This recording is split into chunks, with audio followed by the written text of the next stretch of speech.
এই ওয়েটার, আমার মেয়েকে বিয়ে কর, বিয়ে কর আমার মেয়েকে। আরে কি করছেন স্যার এটা? আরে আমি যা করছি তোর ভালোর জন্যই করছি। আমি তোকে বলছি শোন, তুই অনেক সুখে থাকবি আমার মেয়েকে বিয়ে করে। আরে স্যার আমি তো একজন সামান্য ওয়েটার। আরে সামান্যকে অসামান্য করাই আমার কাজ। আমি একজন বড় বিজনেসম্যান কথা বলছি। তোর জীবন আমি করে দেবো, আর কিন্তু আমার মেয়েকে তোকে সুখে রাখতে হবে। আরে স্যার এগুলো কি বলছেন? আমি তো কিছুই বুঝতে পারছি না। কিচ্ছু বুঝতে পারছিস না? তুই কিছুই বুঝতে পারছিস না? আমি তোকে বলছি আমার মেয়েকে তুই বিয়ে কর, তুই সুখে থাকবি, আর তোর ভবিষ্যৎ গড়ার কাজ আমি করব। আমি তোকে কথা দিলাম। আরে স্যার আমি আপনার মেয়েকে কেনই বিয়ে করতে যাবো? আমি তো ওকে ঠিক করে চিনিও না, নাম পর্যন্ত জানি না।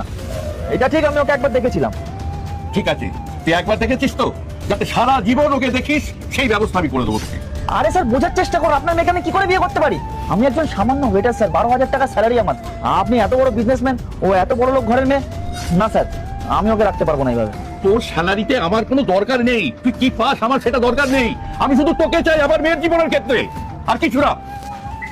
দেখো বাবা, তুমি আমার কথা রাখো, তুমি আমার আমার মেয়েকে গ্রহণ করো বাবা। আমি কথা দিচ্ছি, আমি তোমাকে অনেক বড় জায়গায় নিয়ে যাব, কিন্তু আমার মেয়েকে বাঁচাও। আমার মেয়েকে একটা নতুন জীবন দাও, একটা কন্যা দায়গ্রস্ত বাবাকে বাঁচাও বাবা। আমি তোমার আল্লাহর নামটি দেখে যে এড়িয়ে যাবে তার মনের ইচ্ছা কখনোই পূরণ হবে না। তাই আল্লাহর এই নামটির জন্য একটি লাইক এবং সাবস্ক্রাইব করে যাও। হাত জোড় করছি। স্যার স্যার এই হাত জোর করবেন না, আপনি অনেক বড় মানুষ, আপনাকে এই অবস্থায় মানায় না। ঠিক আছে, আপনি যখন এত করে বলছেন আমি ওকে বিয়ে করতে রাজি। কিন্তু স্যার একটা কথা জিজ্ঞেস করার ছিল, পৃথিবীতে তো এত ছেলে আছে, তো সব ছেলে ছেলে আপনি আমাকেই কেন বেছে নিলেন? কেন বেছে নিলাম শুনতে চাও? বেবি আমি চলে এসেছি। চলে এসছি মানে?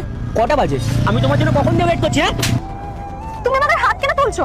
একটু লেট হচ্ছে না, কি হয়েছে? আর তাছাড়াও এটা পাবলিক প্লেস, মাথা থেকে বেরিয়ে গেছে নাকি তোমার? কি ভুল করে আবার মুখে মুখে কথা দেখাচ্ছি? মজা আরে লাগছে তো আমার, কেন করছো? লাগার জন্যই তো মারা। এক মিনিট, কি করছেন এগুলো? পাগল হয়ে গেছে?